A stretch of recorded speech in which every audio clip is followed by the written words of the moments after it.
Hey everybody, and welcome to the 5 Bytes Podcast. I'm your host, Rory Monahan. The podcast, as always, is brought to you by my sponsors. PolicyPak Software, where you use group policy or MDM to remove admin rights, manage and lock down applications, Java, browsers, and mitigate ransomware, plus more.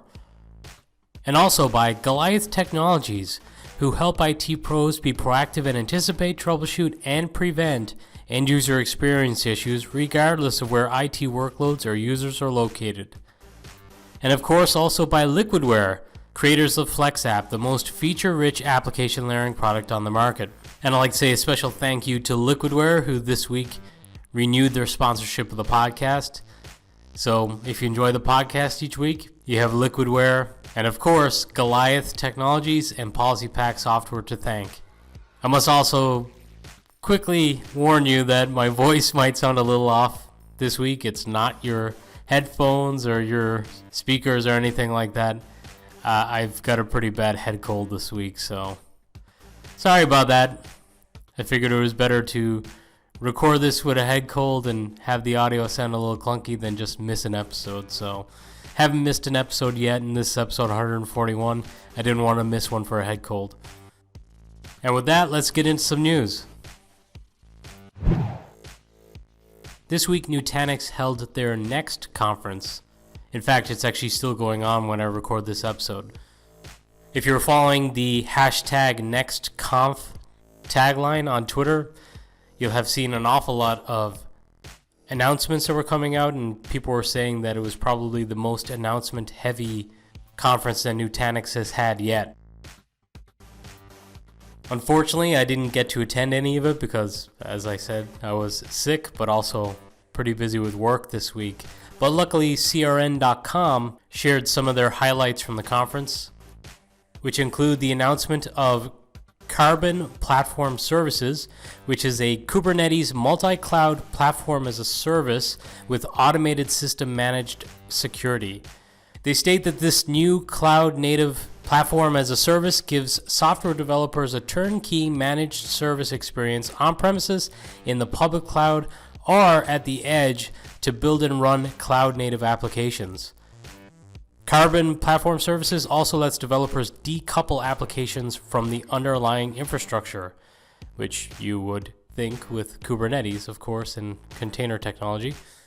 It was also announced that Nutanix has revamped its flagship hyperconverged infrastructure architecture by injecting NVMe-based SSDs and Intel Optane SSDs, which deliver up to 50% faster performance for I/O-intensive workloads such as large databases. So I know from experience that some of their competitors have been targeting some of those like EHRs that are very database intensive, saying that their HCI was the best at handling that. So it looks like Nutanix is upping the game a little bit for those large databases, which is welcome because competition breeds innovation and it also breeds more competitive pricing. They also announced a SaaS-based management plan called Flow Security Central, which provides compliance monitoring, network visibility, and security operations across Nutanix-powered private clouds and public cloud environments. The offering also provides new micro-segmentation security planning, as well as security audit and remediation. And of course, with security being so front and center these days, micro-segmentation is also a big focus point, so good to see that too. Nutanix's Prism also got a new announcement in the form of Prism Ultimate, which adds advanced application insight and automation for troubleshooting application-related infrastructure bottlenecks. It also offers visibility into cloud IT resource consumption for targeted IT cost reductions and more accurate budgeting. The report also states that it can also monitor non-Nutanix environments, including popular virtualization stacks, to give Nutanix customers a single pane of glass for their entire infrastructure. So by the sounds of things, if you're running, workloads on Hyper-V or on VMware vSphere, plus you're running some workloads on Nutanix, you can avail of the analytics and features provided in Prism for all of your environments that you manage. Also announced was a new partnership with Microsoft that will enable both companies to deliver a hybrid solution with seamless application, data, and license mobility, as well as a unified management across on-premises and Azure environments using something they're calling Nutanix clusters on Azure. It said as part of this collaboration, both companies will focus on extending Nutanix hybrid cloud infrastructure to Azure. The collaboration will include the development of Nutanix-ready nodes on Azure to support Nutanix clusters and services. It said they won't just be combining their efforts from a technology perspective, but they'll also be working together to offer seamless sales and support experiences for their joint customers.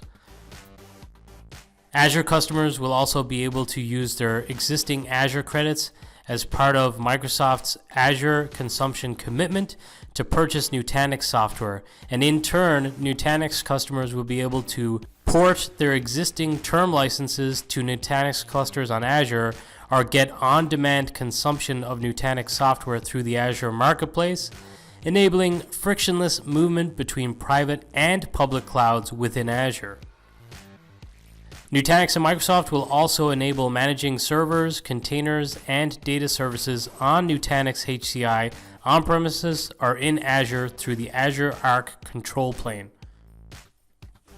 So I guess that's not all that surprising, considering some of their stiff competition would be in the form of VMware, who are very cozy to AWS.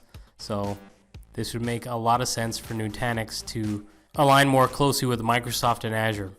But hey, it's good for customers of Nutanix and Microsoft, and also really good for all of us because, as I said earlier, competition tends to drive better pricing for all of us and also better innovation too. I just picked some of the highlights, or at least that I thought were highlights from the conference, and the conference is still ongoing, so if there's something else that comes out that's pretty big in the next couple of days, and I didn't cover it on this week, I'll cover it on next week's episode of the podcast. But you can also go to the crn.com article and read up on more of the announcements for yourself, and I'll share that with this episode, which is episode 141 on 5bytespodcast.com. You'll find the article under reference links. Unfortunately, this week, Citrix dropped a CTX article, CTX 277455. They've disclosed that there's a vulnerability that was discovered in Storefront that, if exploited, would allow an attacker who is authenticated on the same Active Directory domain as a Citrix Storefront server to read files from that server. The vulnerability has been given the identifier CVE-2020-8200. The issue affects Citrix Storefront versions before 20006 for the current release versions. And for the LTSR versions, it affects Citrix Storefront 1912 LTSR earlier than CU1, Citrix Storefront 312, which was for 715 LTSR before CU5, and also Storefront 3.0 for 7.6 LTSR before CU8. If by some chance your users are not on the same domain as the Citrix Storefront server that they're hitting, the vulnerability is not exploitable, even if the users are authenticated in a transitively trusted domain. If you are on one of the affected versions, the advice is to upgrade. So all you lucky Citrix engineers and admins out there, it looks like you've got a Storefront upgrade in your near future. Security researcher Jimmy Bain disclosed a pretty interesting vulnerability in Windows 10. Apparently you can use a windows.theme file, which are obviously associated with the Windows themes in Windows 10, and the wallpaper key can be configured to point to a remote auth required HTTPS resource.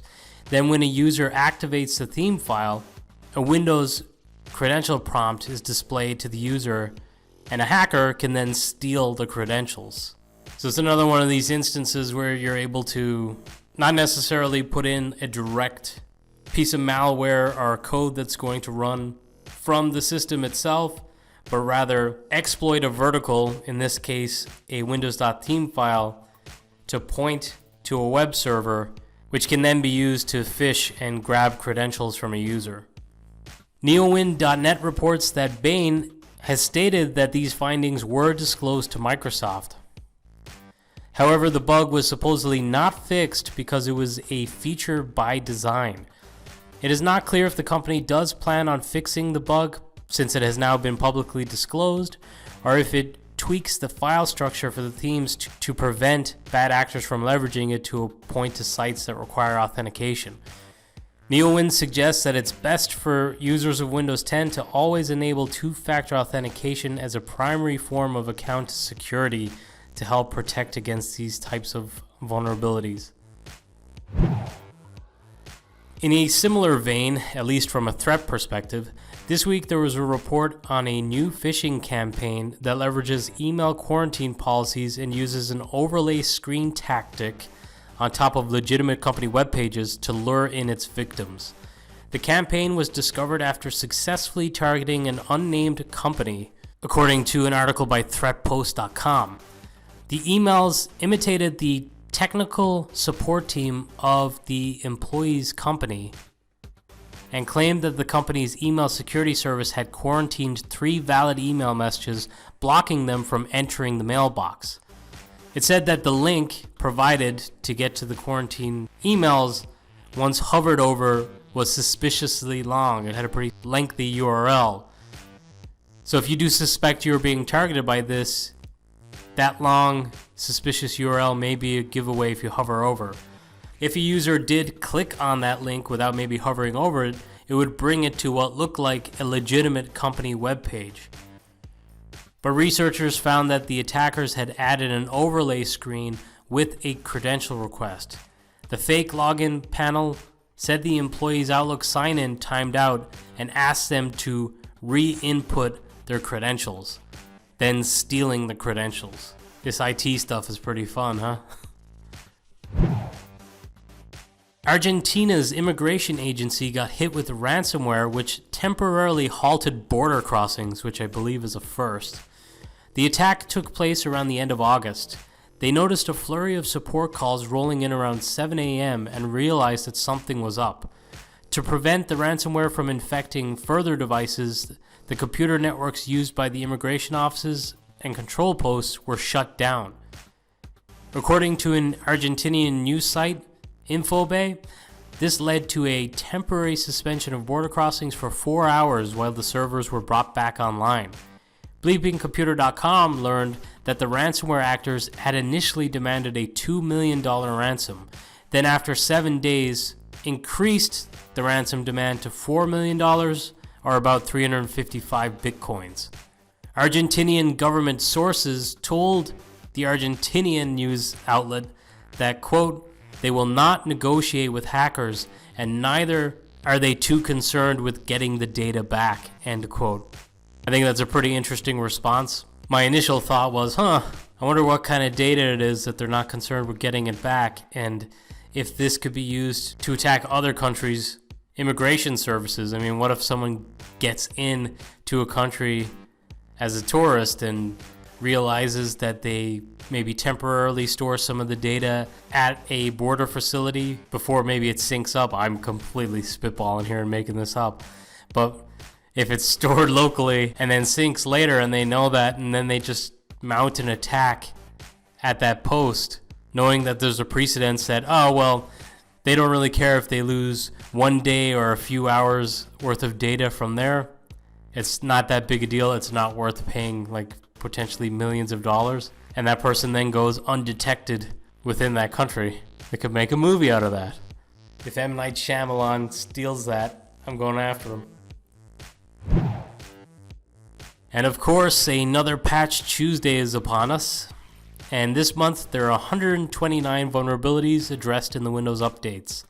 ZDNet reports that 32 were classified as remote code execution issues, which are bugs that permit attackers to exploit vulnerable applications remotely over a network. And of these 32, 20 received a classification of critical. And these most critical of the vulnerabilities pertain to products that include Windows, on-premises Microsoft Dynamics 365 systems, Windows GDI, SharePoint Server, Windows Media Audio Decoder, Microsoft COM for Windows, Windows Text Service Module, Microsoft Windows Codecs Library, Windows Camera Codec Pack, and Visual Studio. So I'm not really sure if it's a good trend or a bad trend, but March actually set a record for number of vulnerabilities patched, and that was 115. June then broke that record at 129 vulnerabilities patched, and now we're in September and we have equaled that 129 record. I'm leaning towards this being a positive, that the issues are being found and addressed. It is a little worrying, however, that each month so many remote code execution vulnerabilities are being discovered. In the course of doing this podcast and covering stories of these remote code execution vulnerabilities and 0 days and all kinds of nasty vulnerabilities, I've been noticing more and more that exploits are being posted publicly quicker and quicker too. I know a lot of organizations stay 1 month behind on patches, thinking that they're being smart and letting others take the risk of breaking their shit rather than them taking the risk. But it seems like that is becoming a much more risky strategy. I think the disruption of a .NET update breaking an application in your environment and maybe requiring you to do a repair or a reinstall of that application that it broke, while annoying and potentially losing some money and productivity, it's nowhere near the cost to a business of a potential ransomware attack or malware attack. I think I say it every few episodes, but it's really important to patch. And on the topic of patches, Microsoft is finally coming good on their servicing stack updates. They posted an article this week announcing that they will be releasing future service stacks together with updates in a single payload. So no more thinking you finished your patching, but then you realize on reboot that there was a servicing stack to install as well. In order to avail of this small miracle, you will need to broadly deploy the September 2020 SSU or any later SSU on all Windows 10 version 2004 devices in your organization. NewStatesman.com reported this week that Nvidia may be trying to acquire ARM from SoftBank in a deal that could be worth £32 billion. And if you're wondering who ARM is, ARM, my accent, that's why I avoid saying it. The article, which honestly is just pure speculation, but fun nonetheless, at least fun for me. But in it, they rationalize that Nvidia could buy the company to just destroy it and take their product off the market. Like I said, I think it's just a little bit of fun to have this speculation, and we'll have to wait and see to find out if this is a work of fiction or some amazing prophecy. Yubico had a pretty interesting announcement this week. They stated that together with Microsoft, they are launching a Go passwordless pilot program where qualified service providers, which would include systems integrators and consulting services in Canada, the EU, UK, and US, are permitted to nominate some of their customers to pilot an Azure Active Directory passwordless flow. And for a limited time, Yubico and Microsoft are offering 25 free YubiKeys to up to 100 qualified customers to pilot this Microsoft Azure AD passwordless flow and Yubi Enterprise Delivery Service. I've been covering the YubiKeys quite a lot, and if you follow the likes of ZDNet or Ars Technica or some of the big publications in the industry, you'll have undoubtedly already heard of the YubiKeys. But if you haven't, I would urge you to go check it out. And if you want to get one for yourself, I find a really good way to do that is to actually buy a subscription to Ars Technica, because they include some YubiKeys in that. So you're getting value out of, the amazing articles that they post. They post some really in-depth stuff, whilst also getting these YubiKeys for yourself. In order to join the program, service providers will need to identify a customer with 500 plus Azure AD users that has the technical FIDO2 requirements to go passwordless. They also need to enroll their organization into the program. And then you can nominate your customer for the pilot. Then if you and your customer are selected for the pilot, you'll be contacted for your shipping details to get the YubiKeys. You must also be running on Windows 10 version 19.03 or later, obviously be using Azure Active Directory, and you'll have to use the Yubico's YubiKey 5 series, Microsoft Azure AD MFA enabled for users, and integrate Azure AD with Microsoft and third-party applications such as Office 365, Salesforce, ServiceNow, and what have you. And a quick note to wrap up the news segment for this week, but hey, if you want to be a Citrix CTP or a Citrix CTA, now is your chance. Applications are open to join the class of 2021. I had the honor of being a CTP for 2 years. That's a really great program. It's very elite because they keep it to 50 or less in a given year. And you get to network with some really sharp people from our industry, and you get some really great exposure to the Citrix development and program teams. And the CTA program has also been going from strength to strength, and you actually get a lot of the same benefits that the CTPs do. Plus, it's still, I believe, a larger program in terms of number of people in it.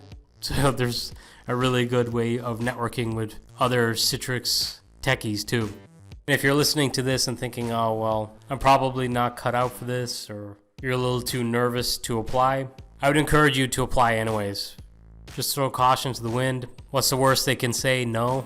And if they say yes, you get to join a really great program, and you're able to put that you're a Citrix CTA or CTP on your resume. It's a win. And now this episode's scripts, tricks, and tips.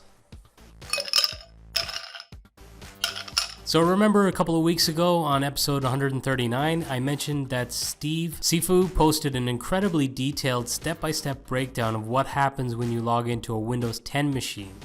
Well, he was back this week with a post on what happens when logging in via RDP. Also, after a lot of people complained about him posting such lengthy explanations on Twitter threads, Steve has also published these on his blog, and I'll share links to that with this episode, which is episode 141 on 5bytespodcast.com, and you'll find it under reference links. Well worth checking out. It's a really interesting look at exactly what's going on when we log in every single day. For all you WVD fans out there, I suggest that you check out the Windows Virtual Desktop Admin tool, as it will allow you to add, edit, and delete host pools, add, edit, and delete application groups, add, edit, and delete application and desktops, add a list of users to applications or desktops, send messages to single users or multiple users on a specific session host, log off users for maybe like hung sessions, start and deallocate session hosts, delete session hosts and VMs in Azure, including disks and NICs, plus much more. It really just makes managing your Windows Virtual Desktop a lot more intuitive than using the Azure tools, or lack thereof. So it's definitely worth checking out. And finally, James Rankin once again just shared an excellent blog post. This time it's on how to stop FSLogic's profile containers bloating when running Microsoft Teams. So I know that Teams adoption increased by like over 700% in the first few weeks of the COVID work from home surge. And one of the common complaints in the IT circles is that it's an absolute pig. It's one of those Electron apps that just consumes resources like crazy. It's also one of those apps that brings down a pretty large cache, which in an FSLogic's profile container is not ideal because it can significantly bloat your profile container, which you don't want. It's going to overall hurt performance and just eat up disk space.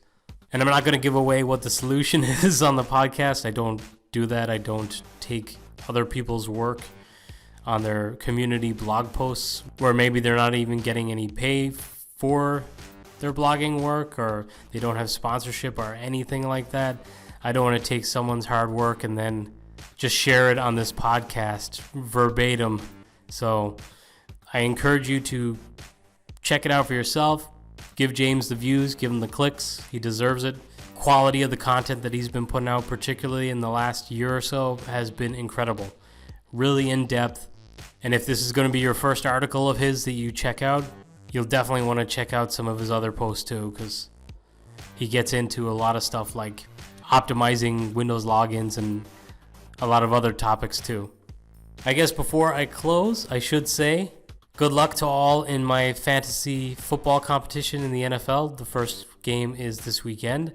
And also, if you hurry, you can still sign up for the Fantasy Premier League competition. Obviously, the cutoff is going to be when the first match kicks off, which I think is this Saturday. So if you want to get in on that, there's still a little bit of time. If you're listening to this after Saturday, sorry, Charlie, you missed out this year. And as always, I'd just like to say thank you for listening. Thanks to my amazing sponsors for continuing to support the podcast. And I hope to catch you all next week.